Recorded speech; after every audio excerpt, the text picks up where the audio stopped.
മലപ്പുറം തിരൂരിൽ ലഹരി മാഫിയ സംഘത്തിന്റെ ആക്രമണം വടിവാൾ ഉൾപ്പെടെയുള്ള മാരകായുധങ്ങളുമായി സംഘം വീട്ടിൽ കയറി ആക്രമണം നടത്തിയെന്ന പരാതി. ചിറക്കലങ്ങാടി സ്വദേശി കുഞ്ഞു മുഹമ്മദിന്റെ വീട്ടിൽ കയറിയാണ് ആക്രമണം നടത്തിയത്. ആക്രമണത്തിൽ കുഞ്ഞു മുഹമ്മദിന്റെ മകൻ ഫൈസലിന് തലയിൽ ഗുരുതരമായി പരിക്കേറ്റു. വീടിന് സമീപം നിർത്തിയിട്ടിരുന്ന മോട്ടോർ സൈക്കിളുകളും സംഘം അടിച്ചു തകർത്തു.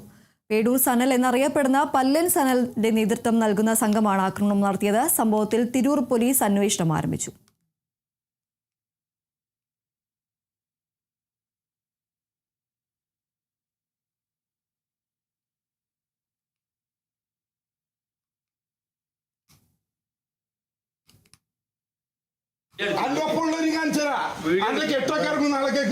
എന്റെ വണ്ടി കളിക്കണ്ട വീഡിയോ എടുക്ക്.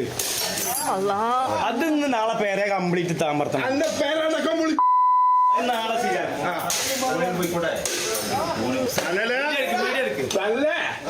ആയിക്കോട്ടെ. എന്റെ ഒപ്പമുള്ള ഒരു മജ നാളെ നേരം വിളിക്കട്ടെ.